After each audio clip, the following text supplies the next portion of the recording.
3 more signs your nervous system is still keeping score, and 2 of them have nothing to do with feeling stressed at all. They look like something else entirely.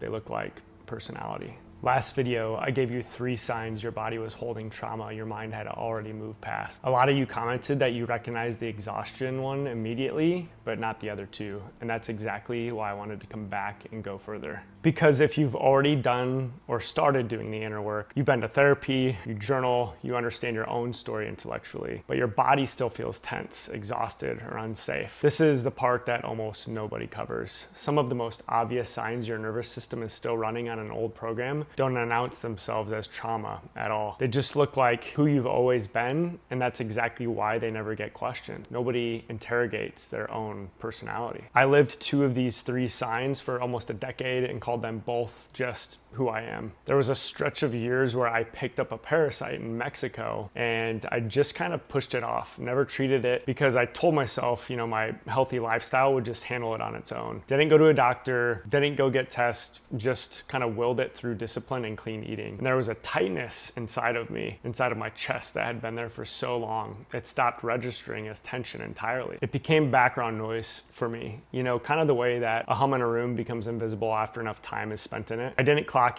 either one as my body trying to communicate something to me. I clocked them as inconveniences, you know, things to push through, things a stronger version of me shouldn't be bothered by or need to address. It took mold illness, a ruptured Achilles, and losing basically everything I'd built my identity around, all in the same stretch of life, before really my body stopped asking politely and started making me listen. I don't want that for you. I don't want you to need to collapse to finally hear what your body's been saying quietly the whole time. In 100 small ways, you've been talking yourself out of it. So today, 3 signs. By the end of this, you'll know exactly which of these your body's been quietly running in the background, why it started in the first place, and what to actually do about the one that's hardest to catch, because it's the one that looks the most like being completely fine. Sign 1, you mistake numbness for calm. You're not anxious, you're not spiraling. On the surface, you probably look like the most regulated person in any room you walk into, but if you're honest with yourself for a second, you just feel flat, kind of muted, and you've told yourself that's peace. It isn't. Real peace still has warmth in it. You can feel joy move through you when something good happens. You can still feel grief when somebody's actually sad. You can feel moved by a piece of music or a conversation with an old friend without having to work at it. This is different. This is your nervous system pulling the plug on the entire range, not just the painful parts, because at some point in your life, feeling fully wasn't safe. Maybe it got you punished. Maybe it got you ignored or mocked or told you were being dramatic when you were genuinely hurting. Maybe it just got you labeled as too much, one too many times, until you learned to turn the dial down before anyone could react to it at all. So your body did what it's actually built to do.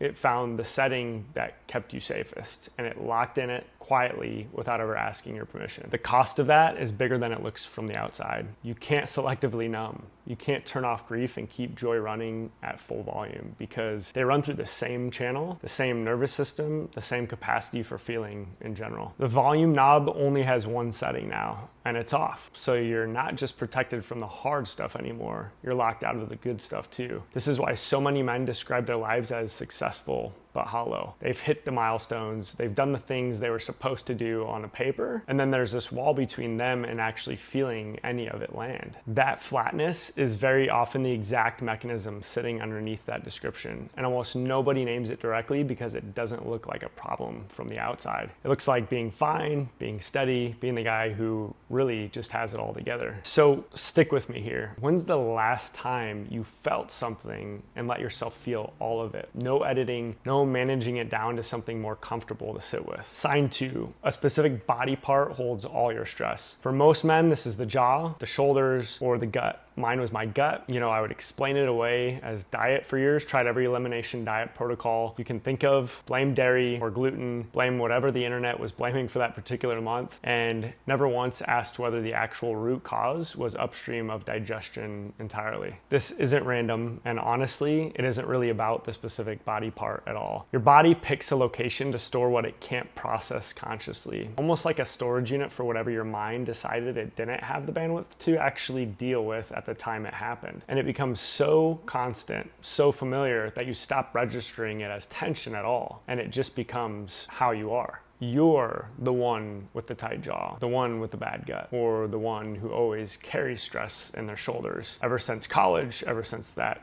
job, ever since whenever. You wear it like a personality trait, a quirky little fact about yourself you mention in passing instead of what it actually is, a location on your body that's been doing unpaid overtime for years without a single day off. And here's the real cost.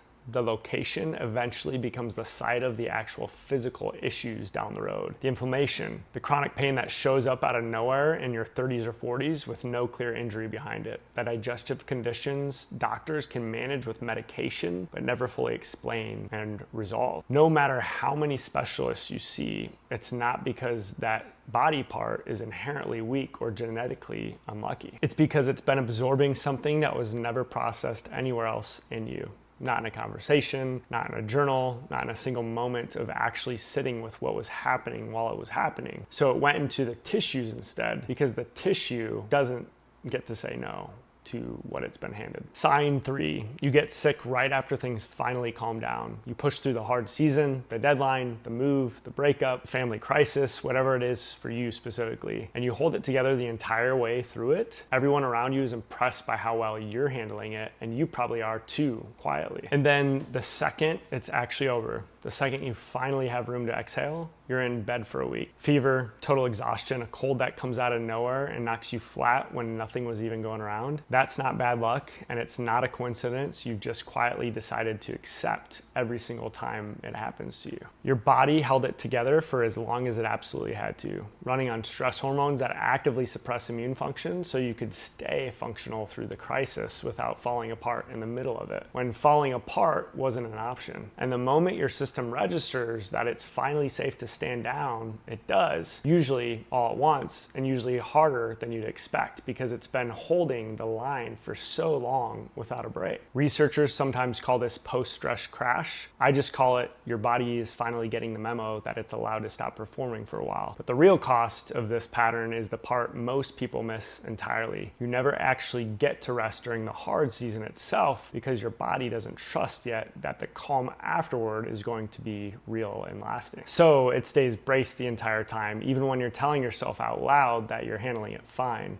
that you've got this. And then even your recovery, the thing that's supposed to actually restore you, becomes a symptom instead of a real rest, something that happens to you instead of something you get to have. I want to pause here for a second because if any of these 3 are landing for you right now, I don't want you to just keep scrolling past it. The Rebuild Tracker is a tool I built exactly for this. It's free and it walks you through tracking the basics day by day, your sleep, your water, your movement, your meditation, and how you're actually connecting with people. Honestly, not just being physically around them. The daily tracking is what starts to tell your nervous system in a language it actually understands that it's safe now. Not because you said so once in a moment of clarity, but because you showed it over and over with a small action over and over, day after day. Links in the description if you want it. Let's keep going. Here's the thread running through all 3 of these signs, and I want you to really hear this part. Your body isn't malfunctioning. It's still running a protection strategy that made complete sense once, and it simply hasn't gotten the update that the original danger has passed. Every wound your body absorbed didn't come from nowhere. It rippled in from somewhere, from someone, from a season of your life you may not even consciously remember anymore. And right now, today, it's rippling back out through you into how present you actually are with the people who love you, into how much of yourself you're actually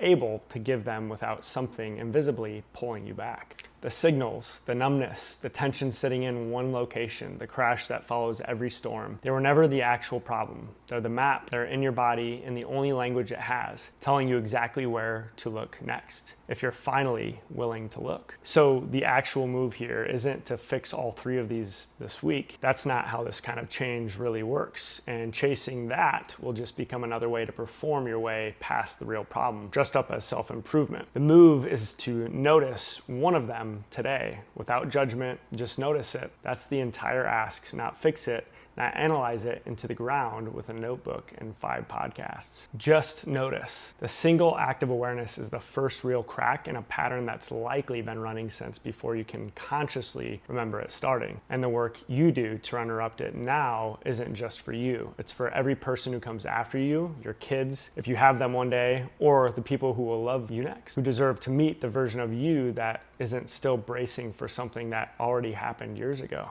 That's the whole point of being a chain breaker. You don't have to solve it all today. You just have to be the first one in the line who actually look. If this video helped you see something you hadn't fully named before, that's exactly what this channel is here for. And it's a place to go further with real structure whenever you're ready for it. With that being said, I would love for you to just subscribe to the community here on my YouTube channel, and then also like and comment with any questions you have for me. I'm Ty Rising. It's been a pleasure. If it's to be, it's up to you.